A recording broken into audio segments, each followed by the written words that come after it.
I can do it better than that. No, first.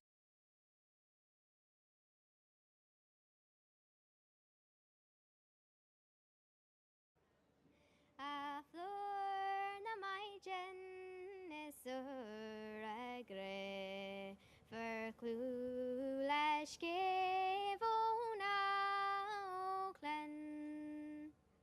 Well, okay, Commissioner just go heaving ar fad. Okay, Commissioner Geary níos mó ar the flush and wetcher ar balbeag. Ach, riimiis sin a chorda. Bhí mar a tig for tig Harveh Ceolver and sa I Loch Garman níos tuiscethe an teachtan seo ach bemid a dul her nash inis mar manam go bhfuil right superstars in our downta an son an clígaléir ó dúnagáil via Florida seo chuing the Byrne Brothers.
their own.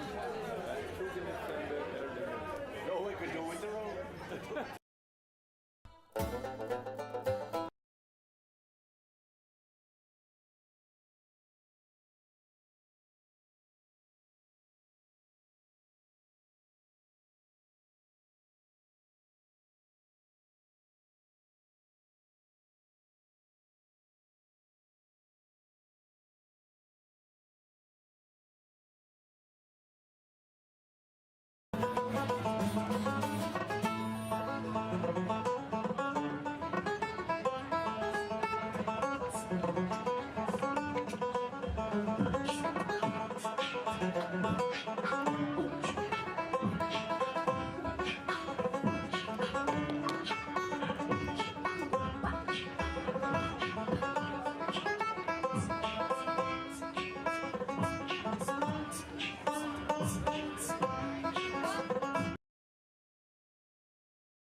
Please give a warm welcome to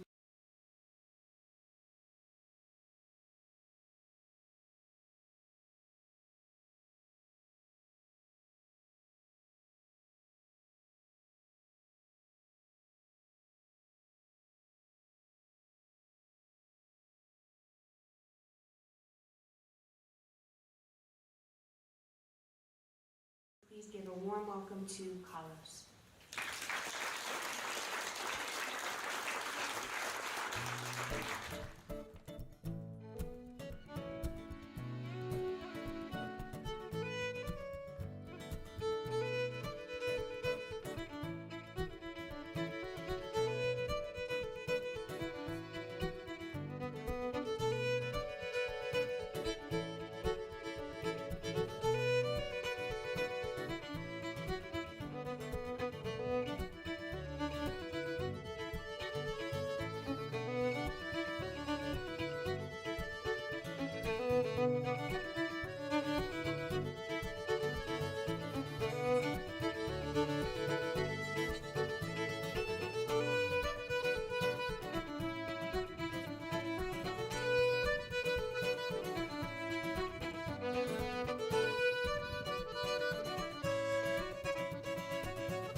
factory by the railway side, where the trains roll by, where the trains roll by.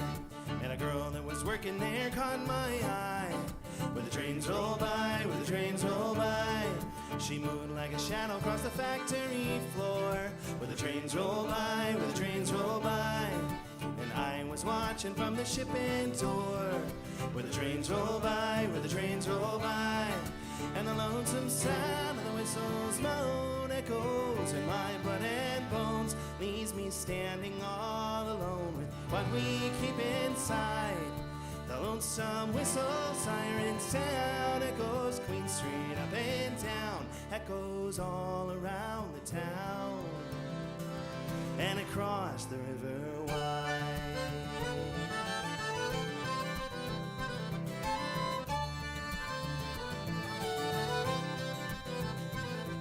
Upstairs is the insect click of the boards, where the trains roll by, where the trains roll by. It's all ones and zeros and never a word. Where the trains roll by, where the trains roll by. We were putting in windows looking south. Where the trains roll by, where the trains roll by. She caught me standing with no words in my mouth. Where the trains roll by, where the trains roll by. And the lonesome sound of the whistle's moan echoes in my blood and bones, leaves me standing all alone with what we keep inside. The lonesome whistle siren sound echoes Queen Street up and down, echoes all around the town and across the river wide.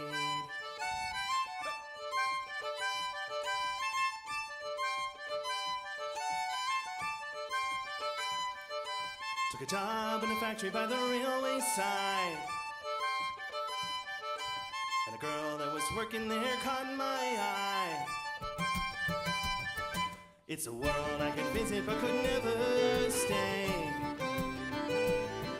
I'll be gone by tomorrow at the end of the day.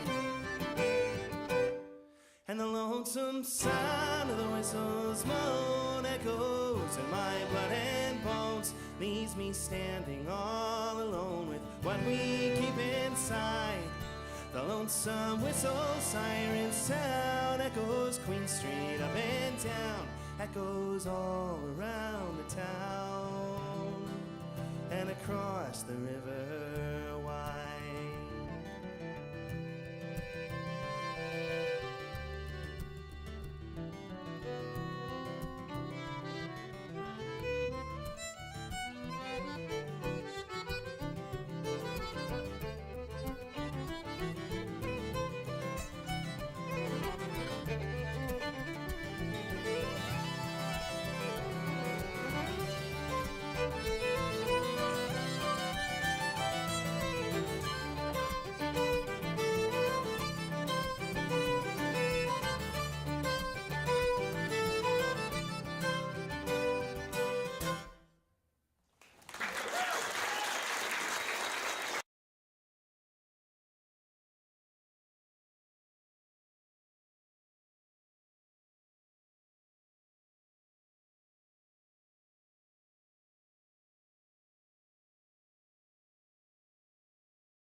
All right, how about now? That's so weird. Okay. Now you guys should be able to hear me. But could you hear the music before though? At what point did you lose me? When I paused it? But you did hear Kalos, I assume. Or was Kalos muted?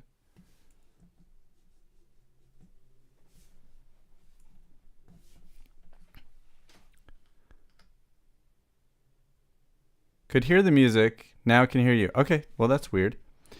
Oh, I guess that's because... Okay, I see why. All right. Well, anyways, welcome everybody. Let's see if what happens here.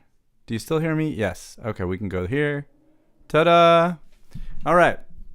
And I got to add the source. Browser source. Here's the chat. Voila. Okay, welcome everybody. Well, I was saying, Accordion Bob, or Squeeze Bob rather, you're cracking me up here, calling me Paul Giamatti as an Irish barkeep. It's like, what do I have that screen? So this is World. They're my favorite Irish band out of Michigan. They're a really wonderful band.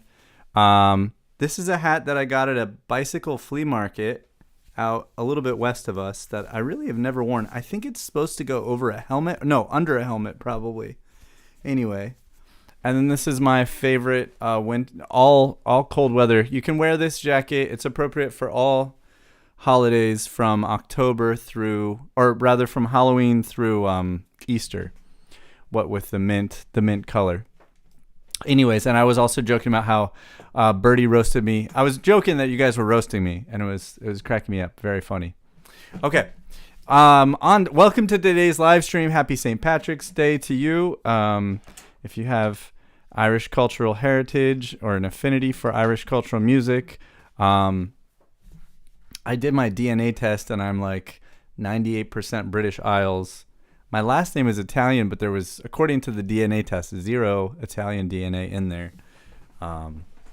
Anyways, wow, what are we going to do on today's live stream? Well, welcome to today's live stream. We're going to, the main feature for today's live stream is Irish accordion music. And I have a list of like some wonderful, famous, what I decided to do, I didn't really have time to go like, all right, I'm going to do like a deep dive into the culture, the dance, the teaching, the history, all this kind of stuff.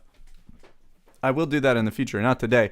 I decided, okay, why don't I check it out? Why don't I do a little research with a little assistance of our contemporary computer assistants? And why don't I take a look at the kind of the most important Irish accordion players of, say, the last 20 years. And that's who I have for us to check out when we get to the main thing, which I think will be really fun. We're going to get into the book club later at the very end of today's session. I'll read my thing. And there's a fun little video that the algorithm brought into my life that couples strength training with Molly Gebrian's ideas. And that's an Andrew Huberman clip that I thought was like, whoa, look, this is exactly massed practice and space practice. And it's the exact same stuff. And this guy is talking about how the exact same ideas apply to working out in the gym. They can make you strong. They can make you big. They can make you healthy using the same kind of focus. And they'll say it better than I could. So that's kind of what's on. I also have a little bit of, I'm trying to get segments together as though I'm a real show here. So one of the segments I always endeavor to do is news of the accordion world, which I got to grab my document for that. While we get there, why don't we listen to a little bit more Irish music? Let's see. Let's listen to some more. Oh, you know what? Let's pull up the great Jimmy Keane. See what Jimmy's up to. Everybody tells me Jimmy is considered one of the greats of the world. We've watched many of these. That's an album track. We probably shouldn't do that. That's a completely different Jimmy Keane. Let's check out this one.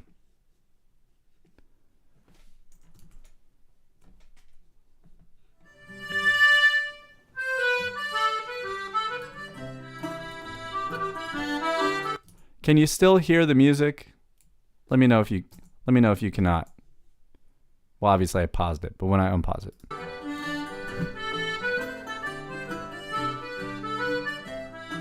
Thank you, Heather.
Oops.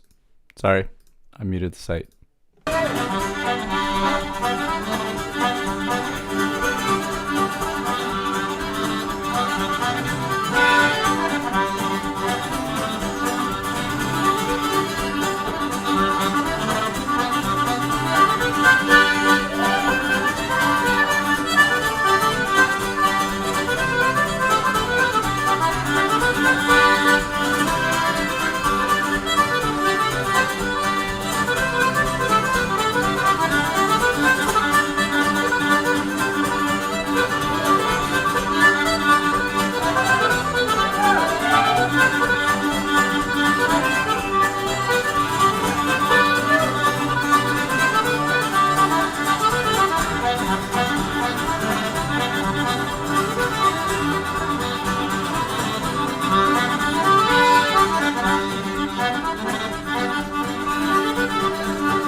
Well, that brought the house down. How about that? All right.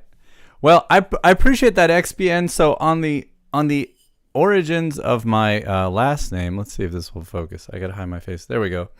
So this is the Vietti Winery up in the Piedmonts, and these are where my this is where my.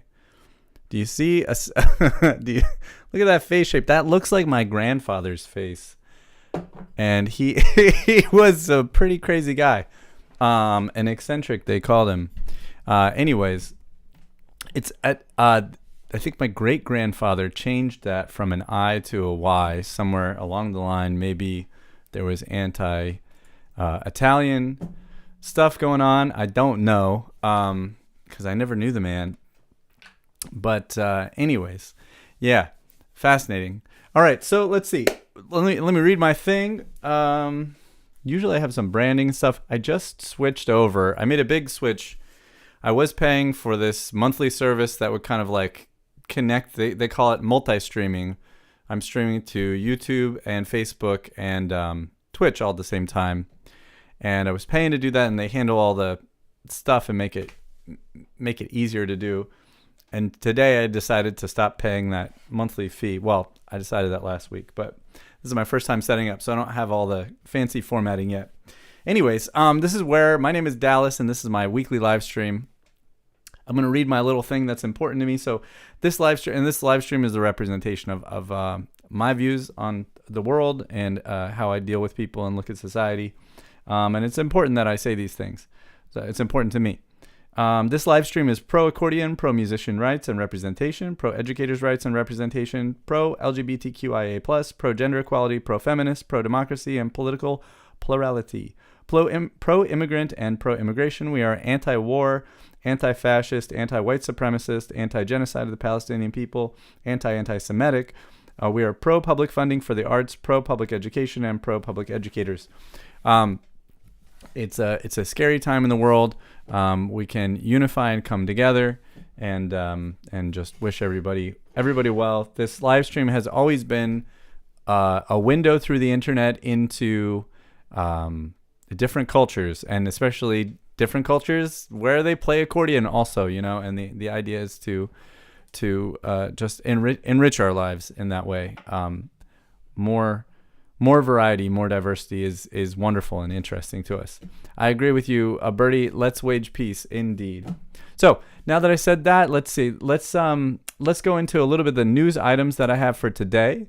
Again, I'm going to try to get this a little bit more streamlined here. So first, it's in memoriam of Mary Tokarski, who is an important person to the American Accordionists Association and concert accordion music, especially up in the Northeast and Mid-Atlantic, the East Coast. She grew up playing and concertizing. I saw her numerous times, and she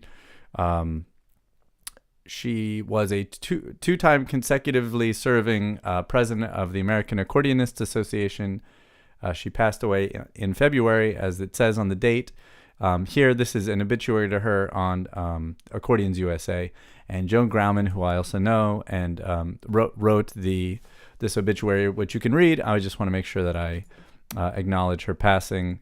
She's a person that whom I knew, not closely, but I definitely worked with her, and I saw her play a number of times, and she really was fantastic. All right. Okay, so furthermore, in the news, there is this thing which just happened. The Castelfidardo Jazz Accordion Festival, which I didn't really know about. Let's see. This is kind of cool. Boop. Yeah, let's extend that over a little bit. There, now we got the whole browser. And that just finished up. Let's see. Where's my notes here? That finished a couple days ago. So today's Tuesday. Must have finished on Sunday. Running from March 13th to March 15th. Pretty cool. And let's see. So I thought we could just take a listen to a couple of the acts that I'm not familiar with, and I don't think we've checked out on the live stream. I'm going to pronounce this the way it looks to me, which is most certainly incorrect. Janis Dovic Trio from Slovenia. Let's check out something a little newer. Let's see.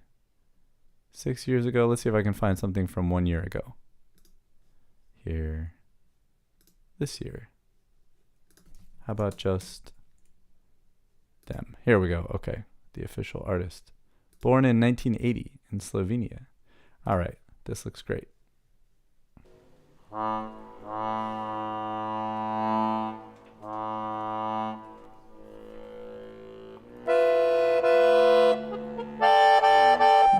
I might go to something a little bit more inside.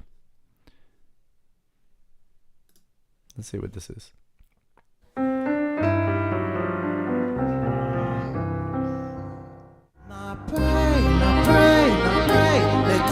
Čeprav ti srce bo odpadlo, naprej, korak naprej, če tudi se v glavi neznosno vrti.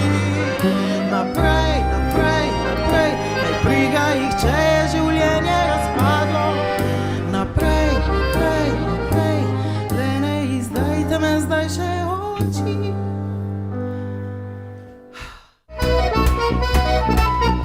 This looks like a booking reel. All right, let's watch the avant-garde one.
Cool. Very, very interesting. I think my favorite part of that was his doing that gnarly circular major scale in left hand while playing those kind of diatonic chords in the right hand. It's cool. It's really cool. Not used to seeing accordion played like that.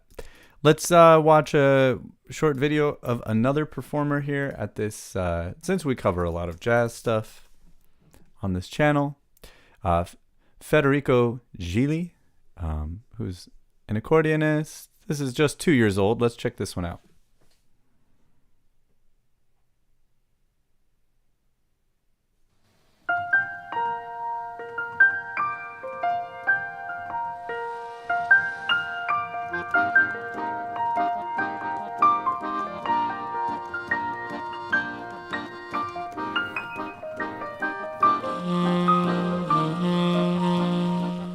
Actually, I just found something even cooler. I don't think we've watched this. Here's a jam session with Federico Gili and Antonino De Luca on the left on the piano accordion.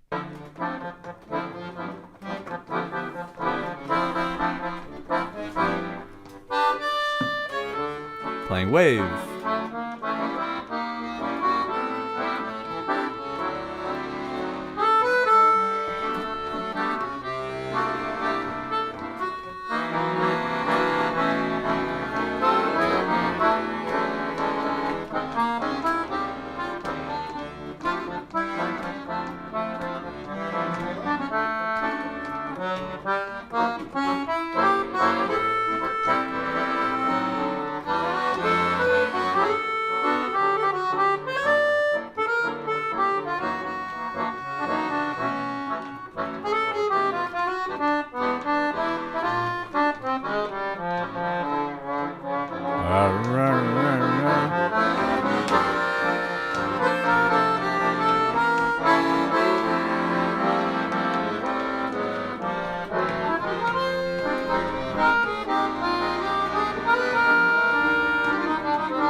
And I just want to point out that they're playing just beautifully together because they're not both trying to do all the things. One of them's copying, the other one's playing the melody, and they're passing it back and forth.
Look at those big wide chordings on chord voicings rather from Antonino De Luca.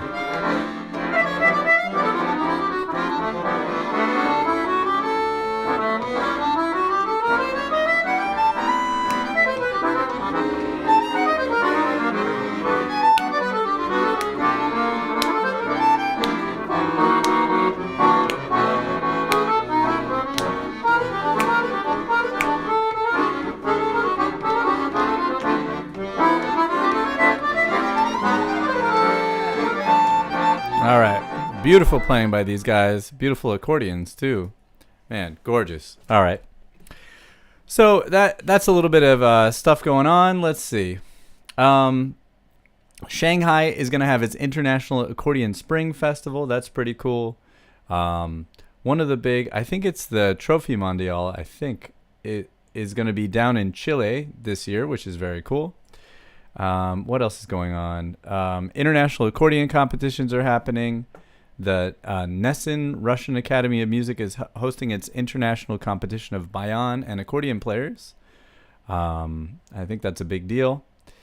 And let's see. In North America, we're having the National Accordion Association is going to be meeting on March 18th, which is tomorrow, over in Texas, in Forney, Texas, Forney, Texas. And the American Accordionists Association is going to be meeting again in, I guess, in August in Pennsylvania. Yeah, that'll be cool. Probably outside Philly again, I assume. That'll be neat. And that's about it for the news wrap-up for today. Closing that segment. All right, let's move on to something else cool. So this is something that showed up on my walk yesterday. It didn't show up on my walk. It showed up on my phone while I was taking a walk, which I try to do according to the suggestions of this guy, Andrew Huberman, who we're about to meet. So many things in Molly Gebrian's book, some of them I know about a little bit. Once one understands from this guy with the glasses, Andrew Huberman, who is a fairly known health and productivity coach. He's pretty cool. He's a scientist. Anyway, let's watch this 8-minute thing, which is about strength training, which is totally the ideas, referencing the same ideas, same studied ideas as Molly Gebrian's book. This concept, you no longer look at this split or that split or this many reps or that many reps or this volume or that volume. This notion of greasing the groove completely changed my conceptualization of strength training. It's a very easy and very simple way to train. Strength comes very easily and very, very unexpectedly. Also, that builds muscle as well. It has a tonic effect just for anything that you can do with your brain or with your body, anything. So could you please explain, including play the accordion, for people what greasing the groove is? Ladies and gentlemen, grease the groove, we are talking about...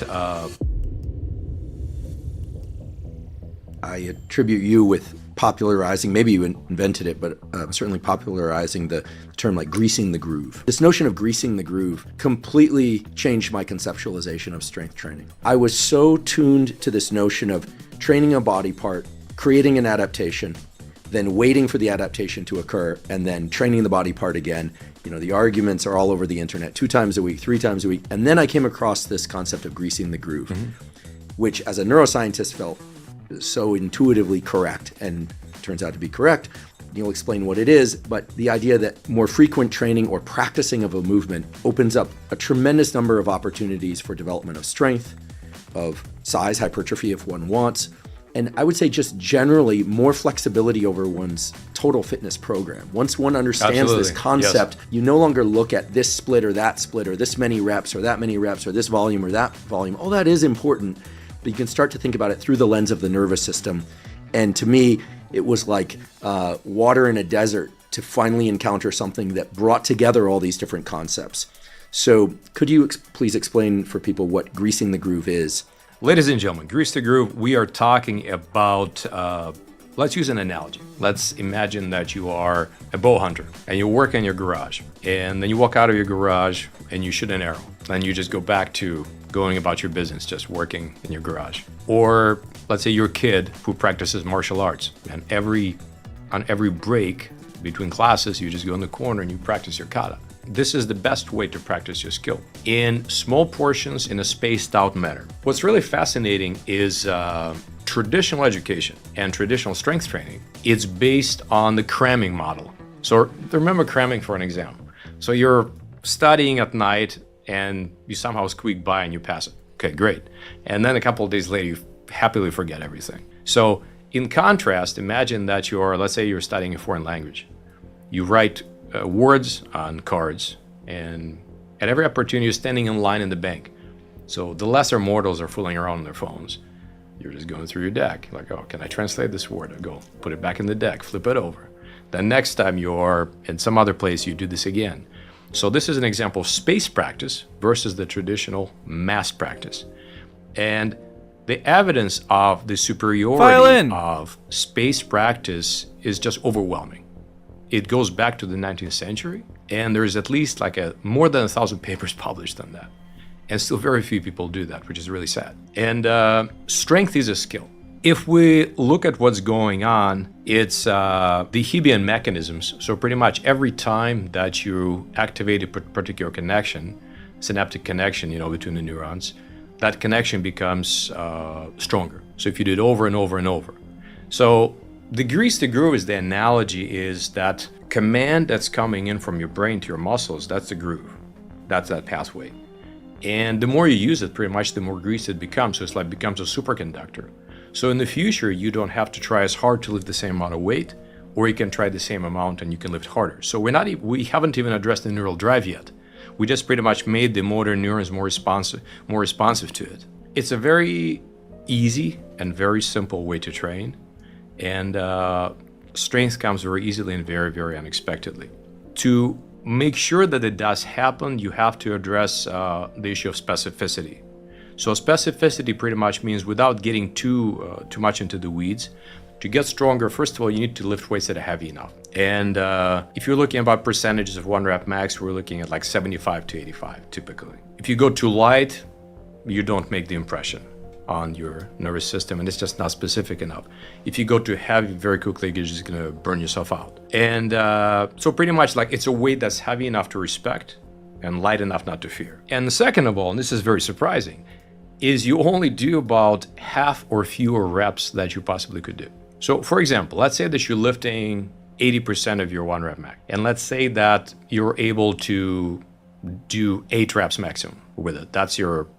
We're just fairly common. Well, you're only going to do about 3 to 4 reps per set, and that's it. And the gym bros at this point go crazy, like, where's the intensity? Well, intensity in strength training is just how heavy the weight is. It has nothing to do with the effort. And it's been proven over and over that that's much more important than how hard you're exerting yourself. There are times for that. There are absolutely times for that. But if the weight is heavy enough, and if you do half the repetitions that you possibly could do, you're going to get stronger. It's very safe, and you're not going to burn out psychologically, and it's also very easy on your body. So also that builds muscle as well, purely because you're able to do a very high volume of work. To summarize the grease the groove, you're trying to train moderately heavy as often as possible while staying as fresh as possible. And if you decide to do it in the gym, a very simple protocol would be a set every 10 minutes.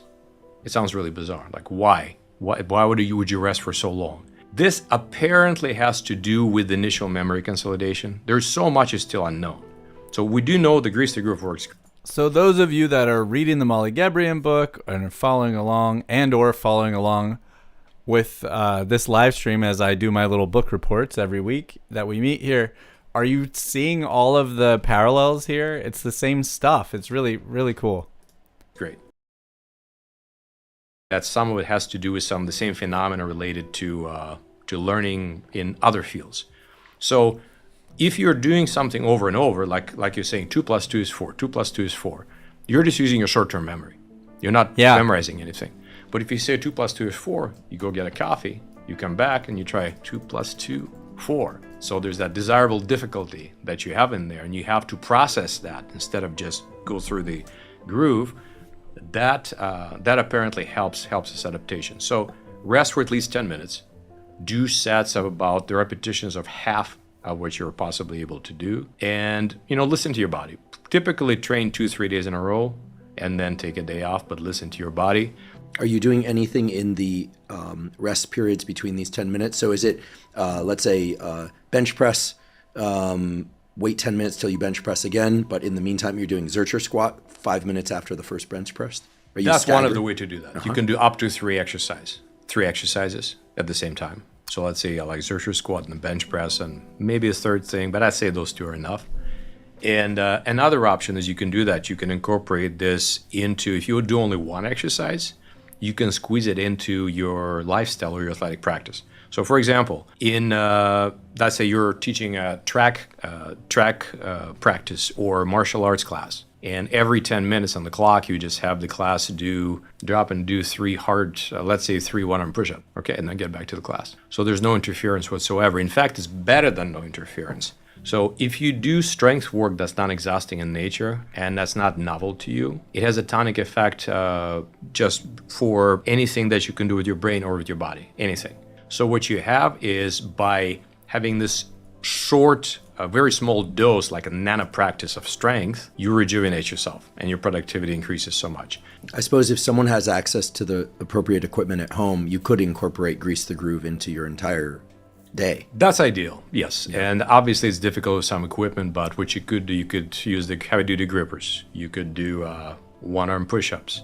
You could keep a kettlebell under your desk and press it at every opportunity. And again, the idea is really just practice. You just try to hit a perfect track. Cool. Well, for those of you that do work out or that don't, I think it's so fascinating just how all this stuff, the same science and I mean, it's really about the human body more so than it is about any of these one pursuits. Very fascinating, very cool. I don't know, what do you think? Thanks for chiming in there, Birdie. And yeah, so Birdie's interpretation of Grease the Groove is like myelination, and myelination was in the very first chapter, and she wanted us to understand that concept about how when the pathways get used enough, they start to get wrapped in fat in the brain, and that fat acts as an insulator. I hope I'm saying this right. And that insulation helps everything go better. So that must be, the fat must be the grease that he's talking about. I assume also. He said something in there has a tonic effect, which I am curious. Tonic effect. Okay, a tonic effect refers to a revitalizing, stimulating, or restorative influence that increases physical and mental energy, improves tone, and supports body systems. Fascinating. So cool. So cool. All right, so now let's move on to our next segment, which is going to be continuing to celebrate St. Paddy's Day. Let's see. Oh yeah. Okay. So Heather, we got some. Let me go back here where we could see Heather's comment large.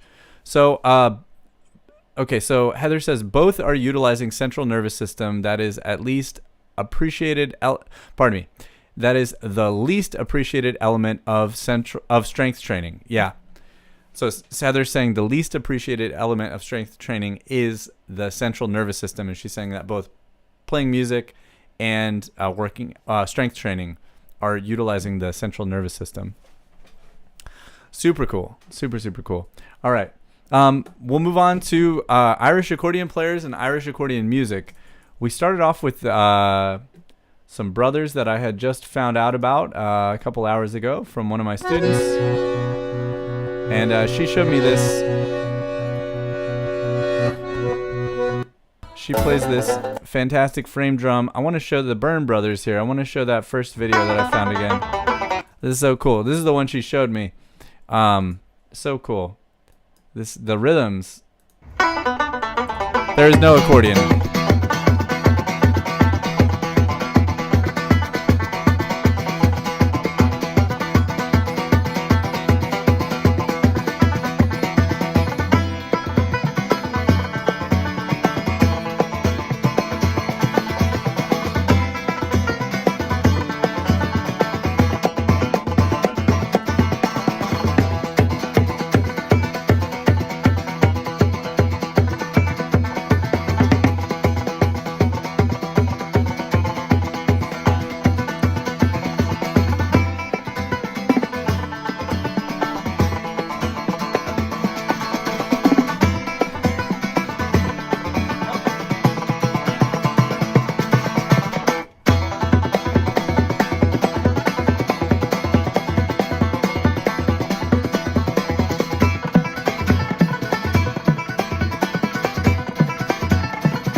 wild.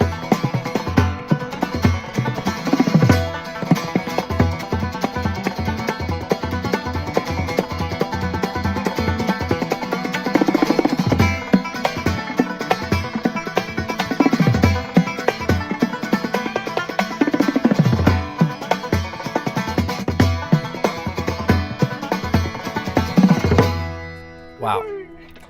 All out of just one drum. All those different sounds. Like, it reminds me of the marching band drums. What do they call the quads? Super cool. I don't know, Squeeze Bob. I'm pretty sure it's just that Boran. Baran, am I saying it correctly? That drum. I think that's it.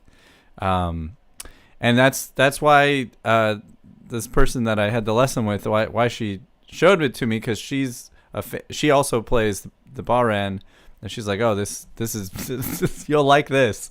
I was like, yeah, you're right.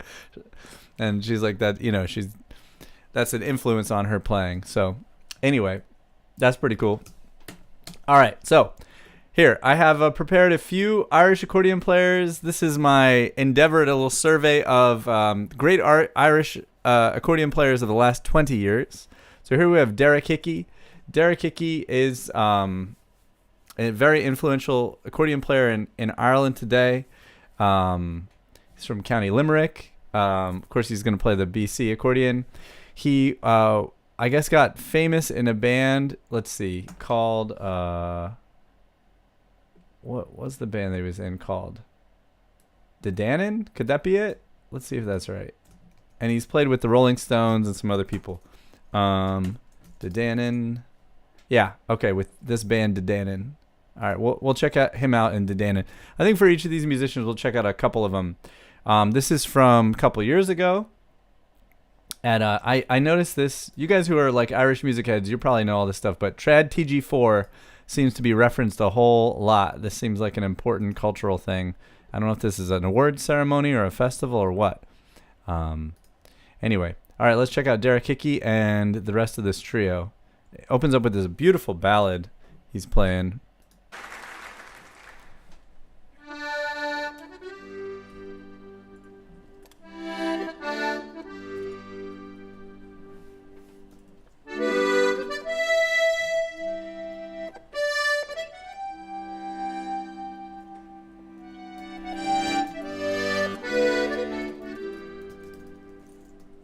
Sorry.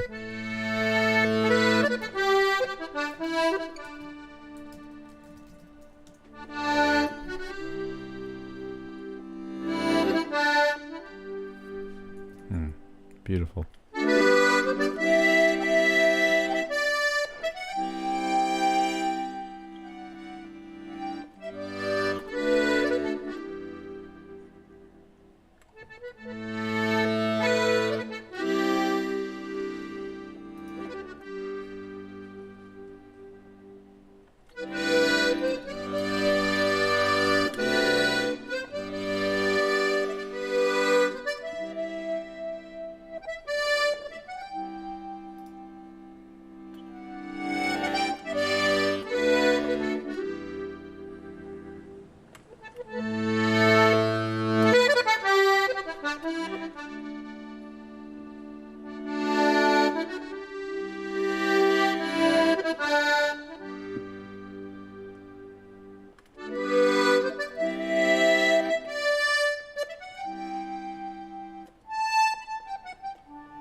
Sounded like somebody opened up a Pepsi.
All right.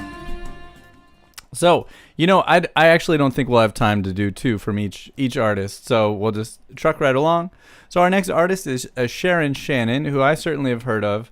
I gotta say, I think the most Irish music I ever consumed was when I lived maybe in the Philly area and listened to a lot of public radio.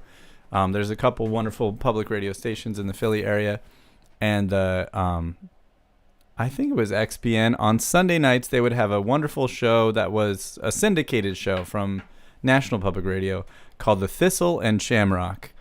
And that's just such a cool name for a show. And also, they played a lot of, British Isles tunes, contemporary stuff. And I remember hearing the name Sharon Shannon. So here's Sharon Shannon for us. This is a short one.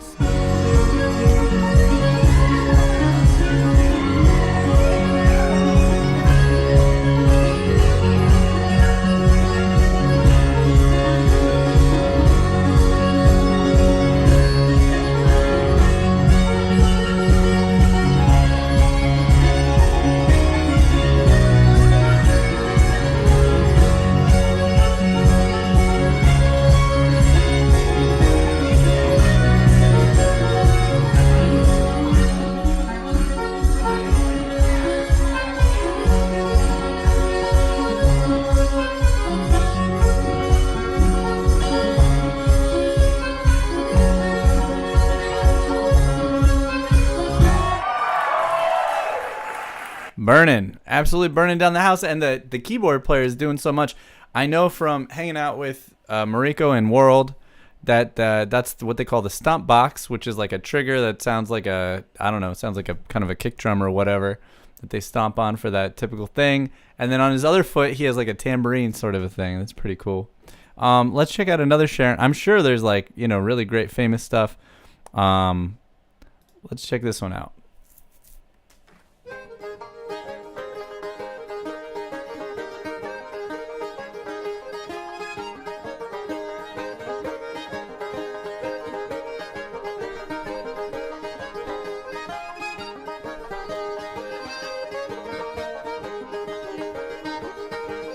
That's beautiful. Man, that's a beautiful.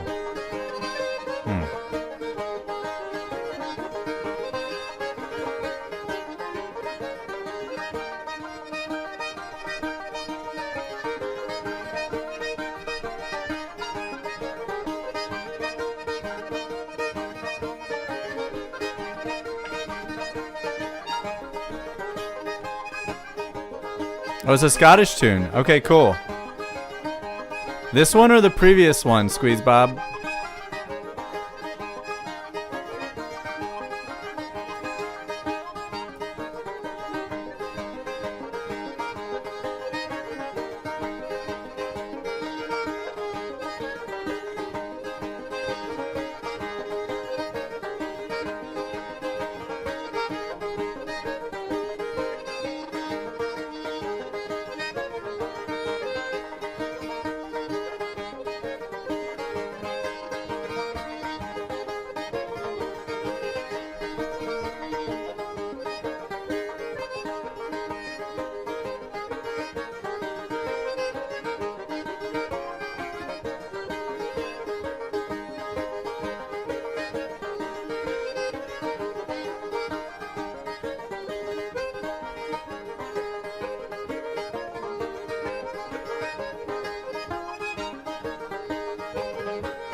Just beautiful, man. Her first notes just made me, jeez, almost tear up. Something about it.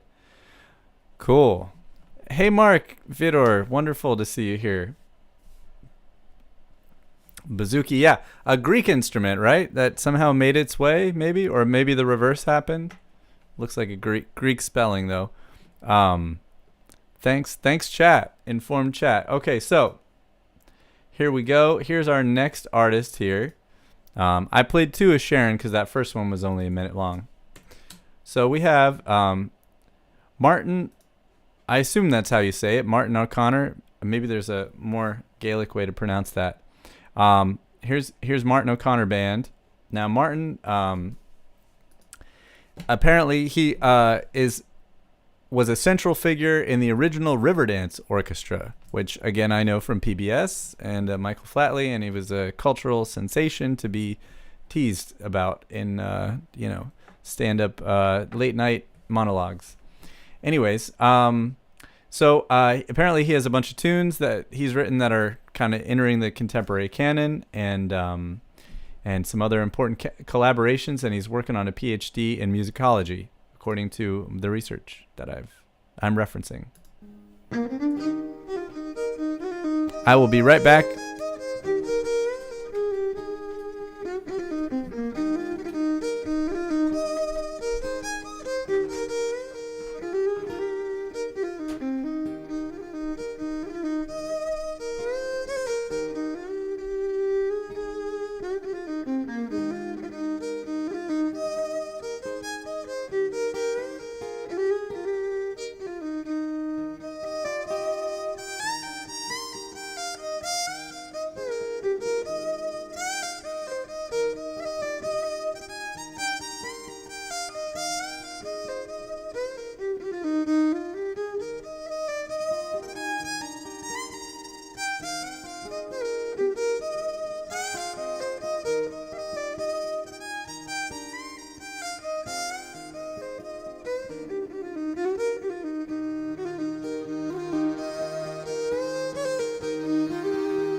Diminished chord.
Pretty, very pretty.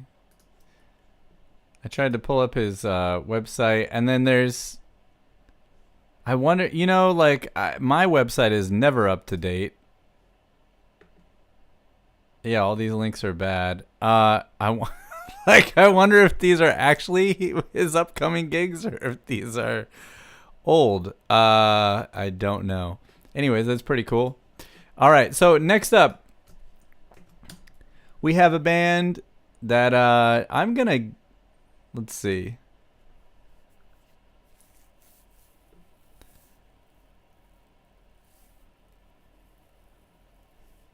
Now this one's cool. So, Goitse? I don't know, guys. I should have brushed up on my Gaelic pronunciation here. Let's check them out.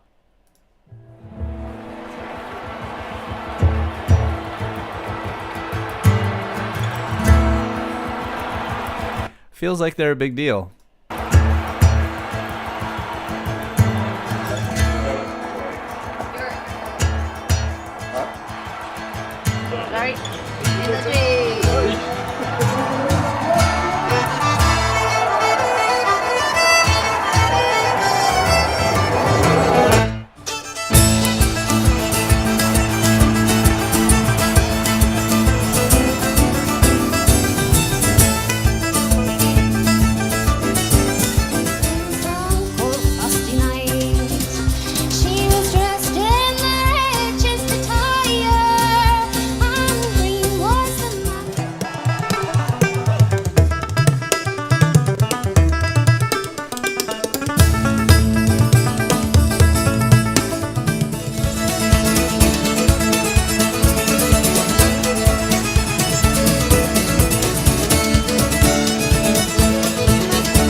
All right, now that that link was not at all what it was supposed to be.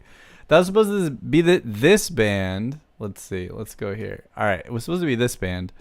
So here, let's check out. This looks live. Yeah, Tradfather.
What'd y'all think of that?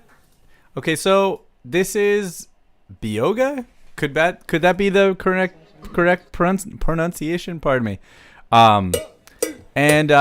So my research says that this band got kind of mainstream when they did a thing with Ed Sheeran, Galway Girl. I think they recorded it with him in 2017. This looks like a live version that we can probably watch without getting copyrighted. Let's check a little bit of this out.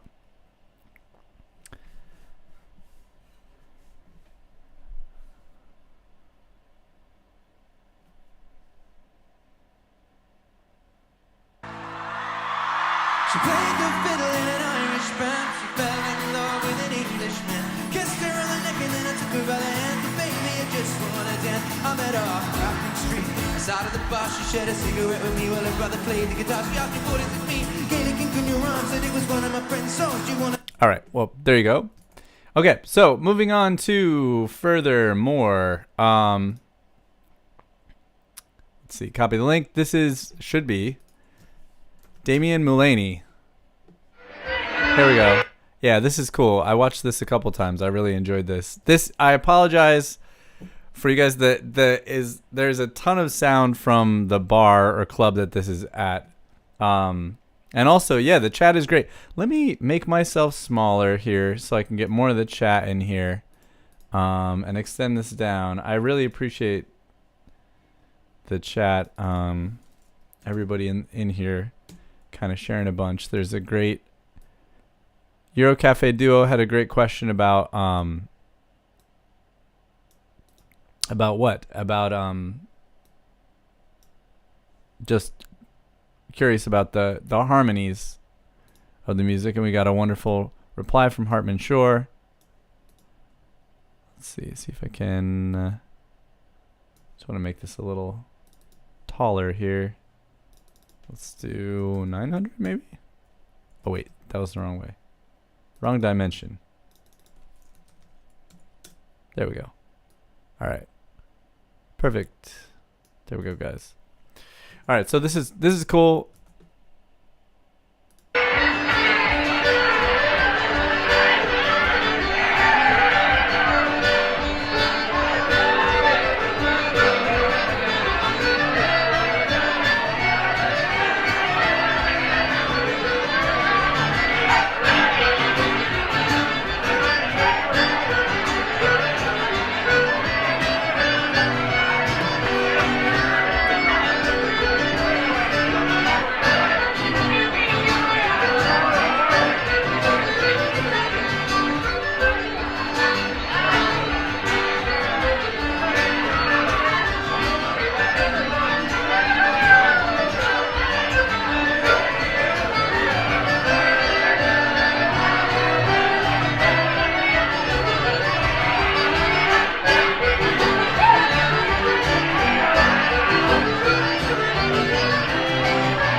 I have no idea what that tune was. So this guy is like famous for being really virtuosic. I wonder if we can find. Let's see.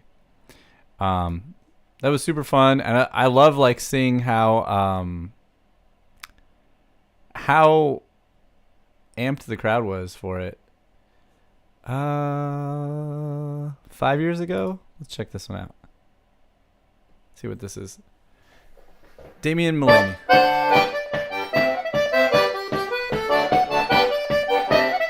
Same tune.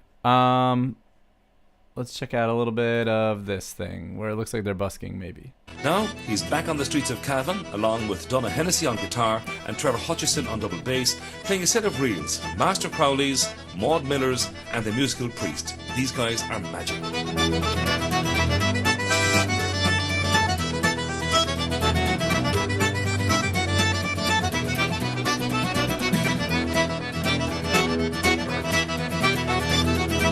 All right, chat. Who knows what the one row is called? Because here in the U.S., the only place you see that is the Cajun players.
All right, let's watch this one. So this one is from, I just found this in the Melodian.net forum where someone's like, this guy seems like he has an extra joint in his left hand. I want to find the thing that he's supposed to be famous for, which is his left hand technique. So let's see if this will play for us. Box player Damian Mullane with a selection of reels. The first one was composed by Finbar O'Dwyer. That tune, and the second tune I'm going to play is a tune from American box player Billy McComsky, and that was recorded on his album.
All right, gonna fade out Damien, which we loved and love seeing your emo look from your younger days, dude. All right, here's Brian O'Leary with Ellen O'Leary. No, Ellen O'Leary Healy. So Brian O'Leary, let's see, is let's see, what's his deal? Let me get my notes together. I'll fill that in after we hear their performance. We just finish up now with two podcasts. The first one is Pete Bradley's. Pete was a regular visitor to I'm gonna say that's not his wife. Dan Connell's. He really didn't like accordions, calling them chainsaws, and he really got very upset. Call the accordions chainsaws. If there was 2 million in a night, and he'd come to the door and say, "There's only all chainsaws tonight, didn't know what listening to." So, that's the first podcast. The second one is The second one then is called after the woman on the tin whistle. He was called Ellen's Delight. So we just like to thank Terry for the great work he did tonight. It's fantastic that he's down in Steve Luger's side again, and he's a great family friend of ours, and we really appreciate all the work he's done down through the years for Johnny O'Leary. Thank you very much.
All right, so reading up on my research, I think that he plays a C# D button box as opposed to what I thought everybody played, which was a BC button box.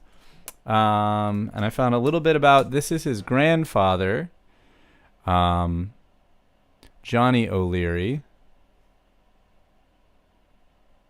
Let's see what would be a good thing to check out Johnny O'Leary. I'm not sure which one is Johnny O'Leary. This looks fun.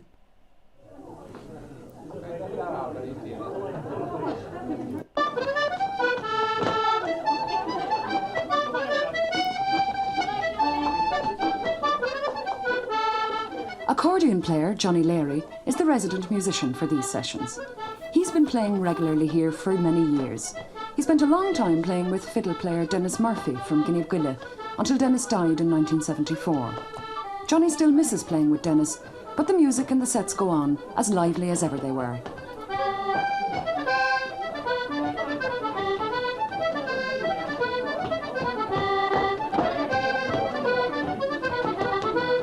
The Holding Small.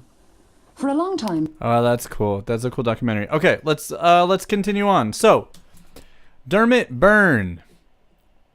Let's see what are we going to listen to Paddy Keenan, Dermot Byrne, and John McCartan. So now I realize this TG4 is just a television channel in Ireland. Okay.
All right.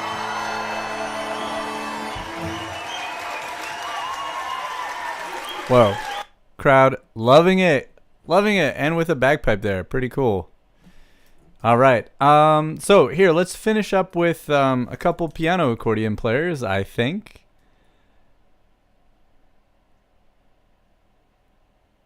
Nine months ago. Yeah. Trip to Dixie. Let's see if I can find.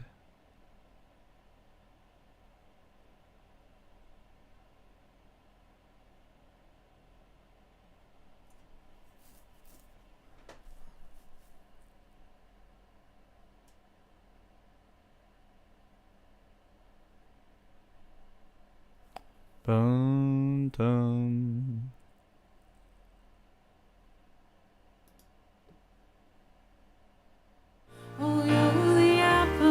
Well, maybe he's gonna be. Maybe he'll just be on piano there. Here's my backup.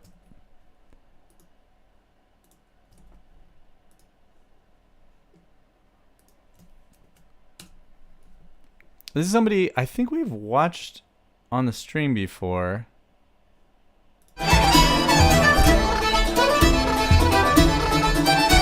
This is like from a TV show.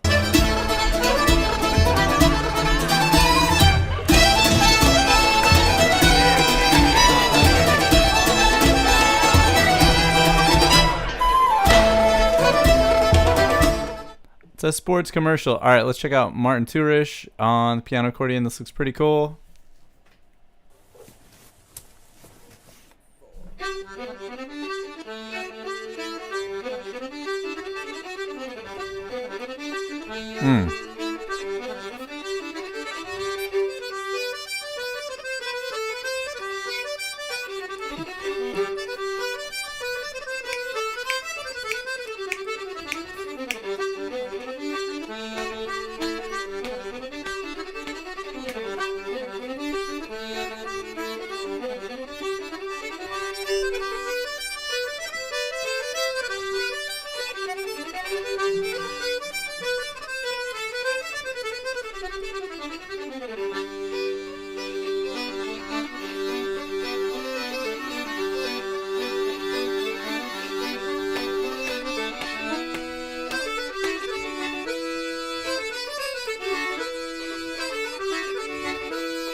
The playing does make you want to play the drum. Man, freaking awesome. Really, really great. Enjoyed all that. All right. Well, that brings our featured what do I call it? Featured segment to a close, ladies and germs.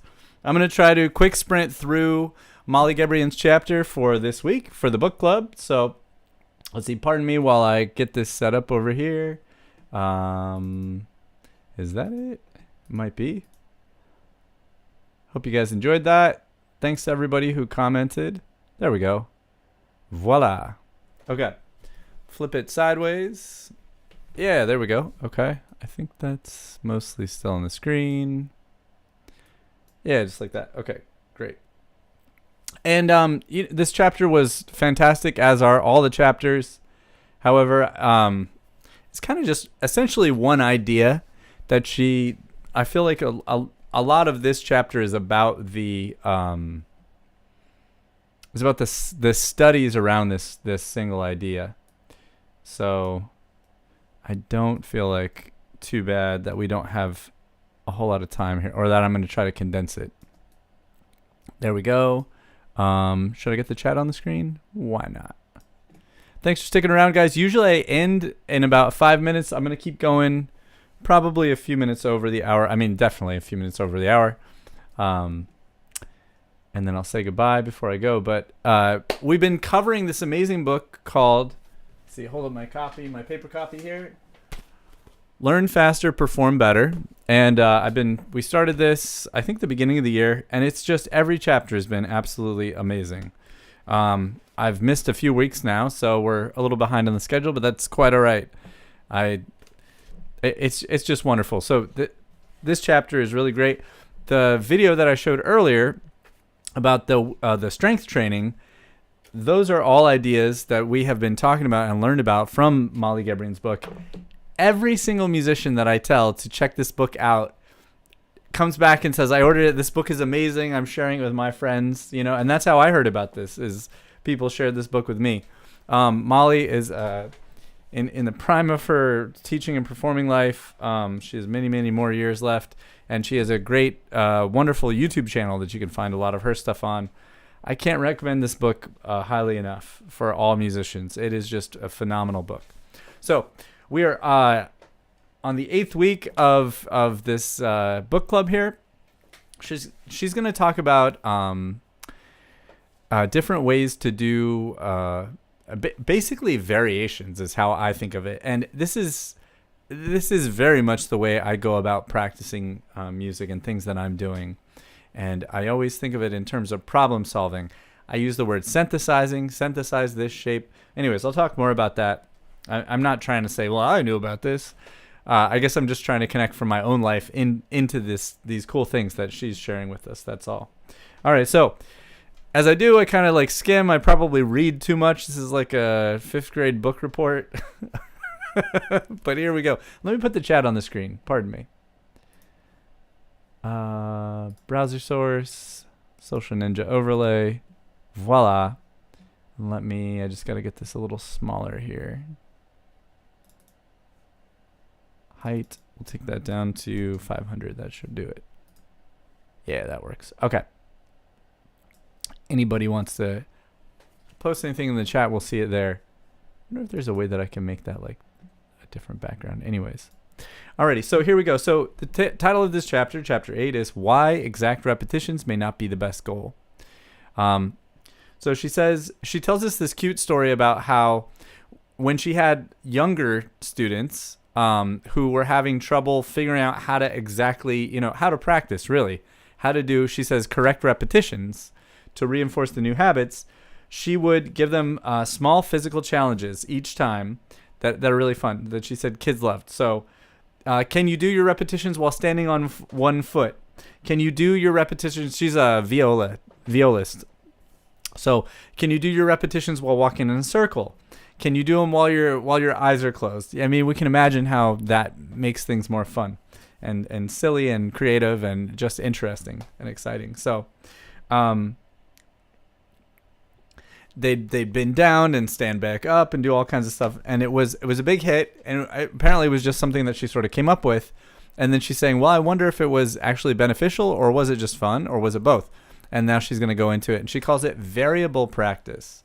Okay, so our hypothesis here is that we want to take the thing that we're practicing and, of course, use the wisdom about spaced practice like we learned about, and waiting, and perfect repetitions, and making tallies, and never playing the thing. Don't create the path through the snow that we don't want to, and all these sort of things.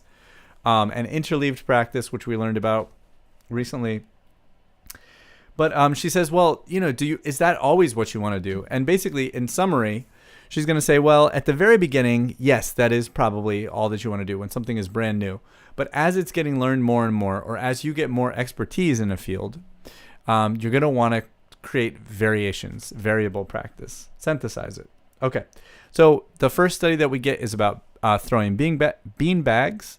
And essentially what we learn is that they compare a group that's trying to throw beanbags exactly the same distance to, and that group gets practice only ever trying to hit that same distance away.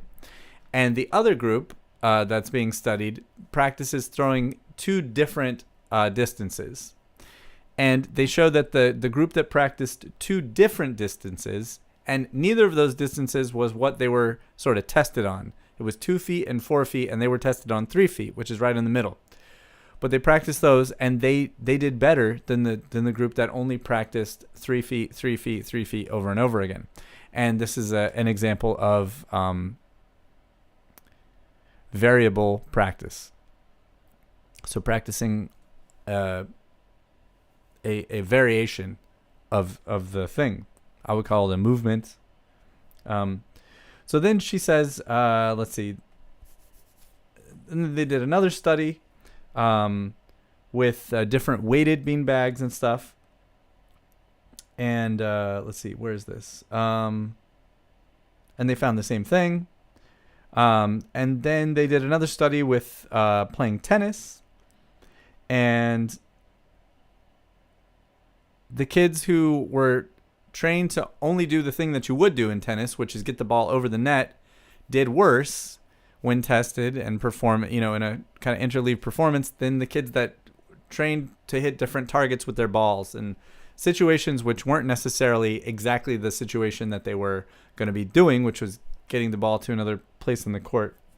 And so what we take from that is, you learn better in the performance situation when you do that. What did I write here? Something also about comprehension and enrichment. So I'm going to read the little underline that I have here right in the middle where the black bracket is. This is Molly's words in the book. These studies are often used as evidence that variable practice is more effective than practicing exactly the same thing over and over again. I wonder if people in the chat, do you guys do that? Do you practice like, okay, I'm going to practice this thing, but let me create a little variation of it, or practice this in a variety of different ways? Different rhythms, different articulations, different key centers. So I practice this in A flat, then I practice this in G, then I practice it in C, etc. Back to Molly's thing. She says, deliberately changing the details and parameters of the skill, like throwing to different targets, enables us to learn the skill richer and more in a more flexible way, which we can then generalize to other situations more effectively. When we only practice one version of the skill, our knowledge is narrow and less durable when conditions change. Okay. And then she reminds us of this piece of wisdom that our assessment of how much we've learned is based on how well we're doing, is based on how we sound when we perform it the next day, not how we sound when we perform it at the end of the practice session. So this is a big eye opener, is that what is this called, Bertie? It's here at the end. The fallacy. Where is it? Oh, I forget. Anyways. But like it's a common error that we have where we think, oh, I'm sounding really good at the end of this practice session. I must really be learning this well. Illusion of mastery. Thank you so much, Bertie. And she and researchers have used this term. I assume other researchers have coined this. All right. Okay, so she says, okay, it was studied and research was pointing toward that when you have the variation in your practice that it just leads to better performance. Then she said that there's sort of a few studies that complicated this, and she talks about another study where, let's see, what are they doing? I have to remember here. Basketball free throws that showed that variable practice was better on the very first try in a performance test, but was no different than uniform practice after that. So it didn't show as much variation and difference in outcome. And she said, well, that's still good, because what a musician is going to do is you're only going to perform your passage one time. You know, you don't get to go and keep doing it and doing it and doing it again. It's do or die, you know, so to speak. Let's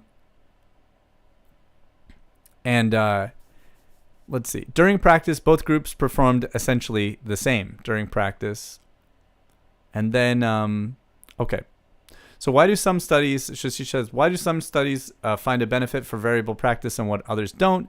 And this is where she goes into basically say that when you're new to something, that you want to do, what did she just call it? Up here. Uniform practice. Don't vary it. Don't do all these crazy things, creating all the variations. Just kind of do it the same way over and over and over again until it gets to a certain point. And or a certain skill level. You know, I can really do this. And then at that point, once it's established enough in your nervous system, then you want to start to create variation with it. So she starts to talk about various studies that have borne that out. Let's see. I'll read this. So another study with beanbags. So she says, in the final test, they found that the variable group, who had the same weight 3 tries in a row before switching, did the best. So this next section, she's talking about where the researchers started to, in addition to varying some variable there, you vary a variable, like the weight or whatever. They didn't have them just do the toss once at that weight. Oh, okay, this is like half a pound. All right, toss it. Now grab the other one. That's 1 pound. Toss it and try to hit your thing. They said, no, with a half a pound, you get 3 times in a row that you can try. And so you're getting used to it. You know, that's practicing. Repeated practice on the same weight. And then change. And she's saying that this is what's has shown even better results when you're doing variable practice. So this is what you want to do, which that would make sense. That seems intuitive to me. So she talks about why would this be? The researchers explained that constant and blocked versions were too easy, but the random version, where you're just doing once of each new thing, was too hard. The variable version, on the other hand, was just right. It was a combination of the best of both. So they were able to repeat variable, but repeat. So that goes on, and she says this is supported by an experiment that tested frisbee throwing. Kids and adults practice frisbee throwing to different distances. Basically the adults did a lot better than the kids with the variable practice, and that's assumed because they're adults, so their nervous systems are more developed. So the art of throwing a frisbee to do a certain thing is just easier for them because they've done more similar things, if not exactly frisbee throwing before. Okay, and then she follows one final study that tested timed skills, where the kids had to press a button to activate a sequence, and 6 speed things in a row. Okay, so the results of that were the kids who trained on a variety of different speeds presented in the blocks did the best. Just like we've discussed. They got variety, but they also got practice, each version a bit before moving on to the new speed. So that's what we need to know with this variable practicing, is that we're going to create variations of our practice, but we still need to, like, say, get it perfect and get the repetitions in it. Pretty cool. Okay. So here's what all this means. Whether variability is helpful or not depends on your skill level. This is the summary here. If there is already a lot of variability in the movement, like when something is new, right? When you have something brand new, there's all of these things to correct, and there ends up being this variability in the movement. I love that. I kind of wish she had just kind of fleshed that out, because that's like something that goes invisible, I think, a lot as we're practicing. That it's like trying something challenging for the first time. You're doing all this figuring out. I'm kind of trying to mime 2 hands of the accordion in one small place here. The right hand and the left hand. Figuring all this out. And there ends up being all this variation variability in your movements already. You know, you're trying this way, you're trying that way. Is it this fingering? Is that fingering? Should I worry about the bellows right now? Should I not? Should I worry about the articulations right now? Should I not? Should I that's going to slow me down. Let me just get the fingering right. Let me get it so my hands can move here, and I'll consider that what I'm after, you know, blah, blah, blah, blah, blah. A lot of variation.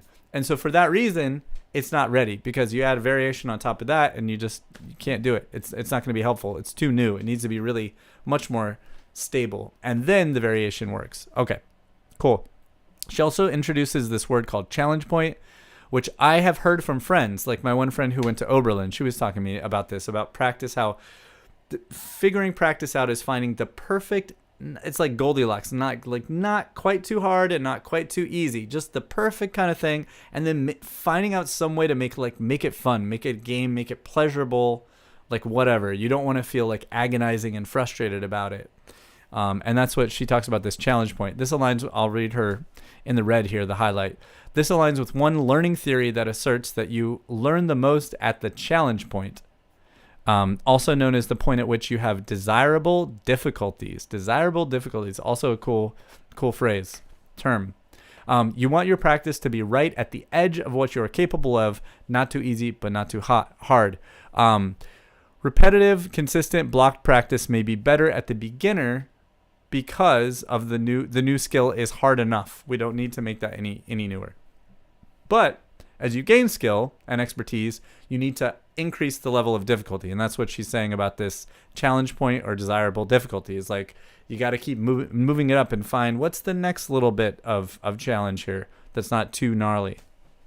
So you should use variable practice. All right. Good. Okay. This idea is also backed by a study that has interesting connections to retroactive interference, which is an idea that I didn't like. I do get it. Like, it's basically when you practice things, you're trying to at the same time or too close together practice things that are too similar. And she does give a very specific and understandable definition or example, which is like two endings, a first ending and a second ending, where they're both very similar.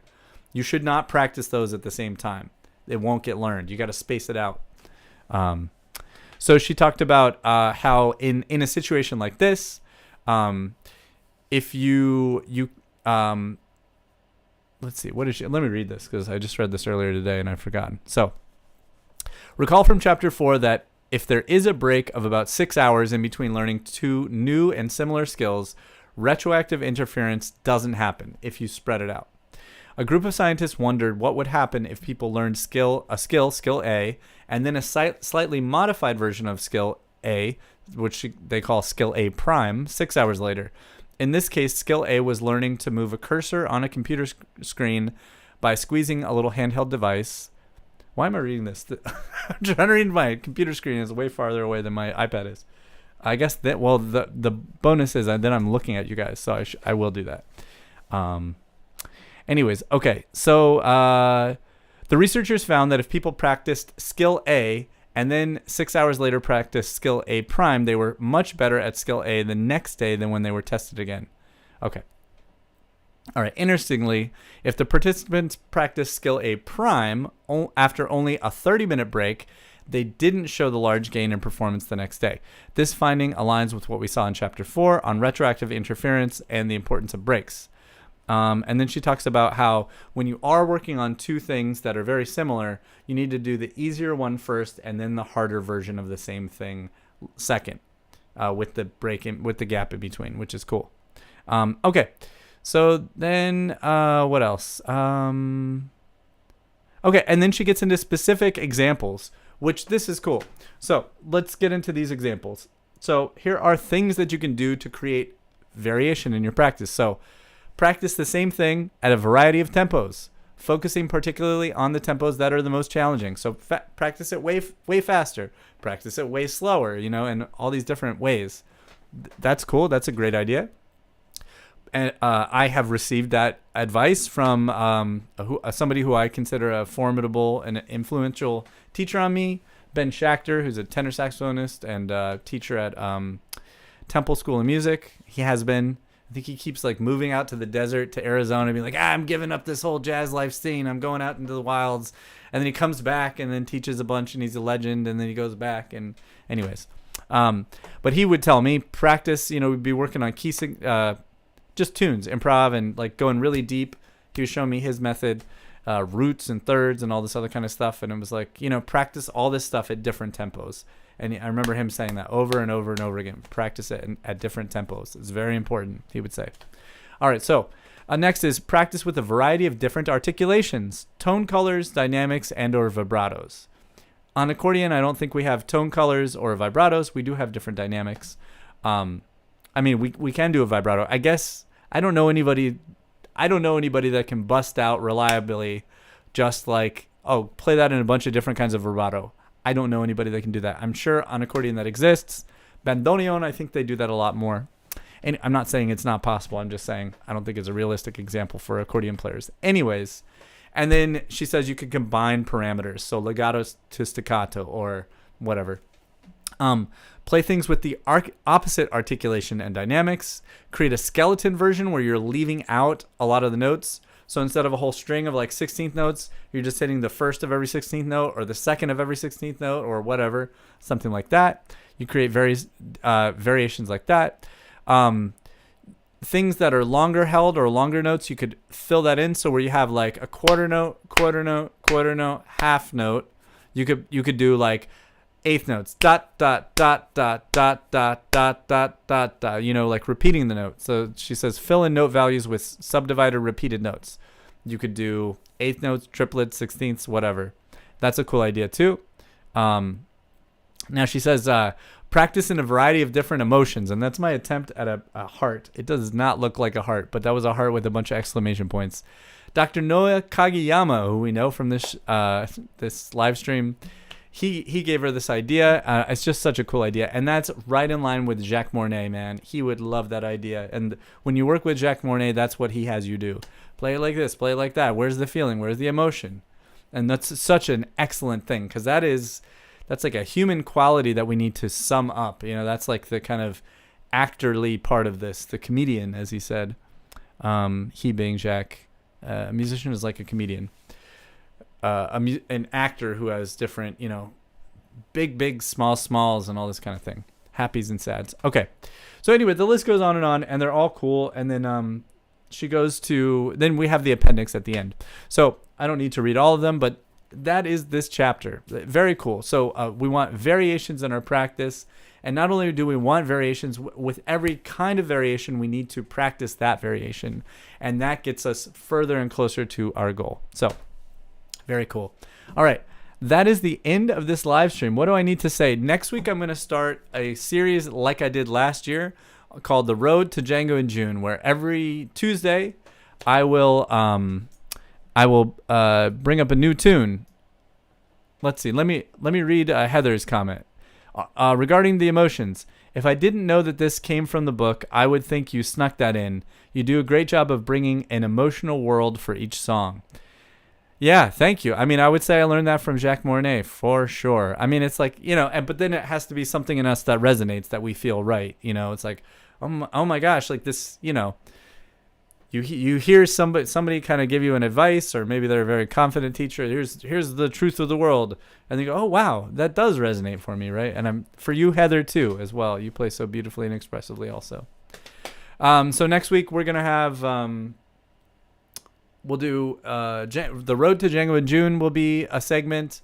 I don't know what my other segments are going to be, but I am going to start to talk about this amazing MIDI accordion that I need to start plugging. Liberty Bellows let me borrow this beautiful acoustic accordion bel tuna with like some beautiful 3-middle musette that I'm going to start to show on the live stream every week and show you the crazy things that I'm building with this MIDI accordion. It's an acoustic accordion that has MIDI triggers. Very excited about that.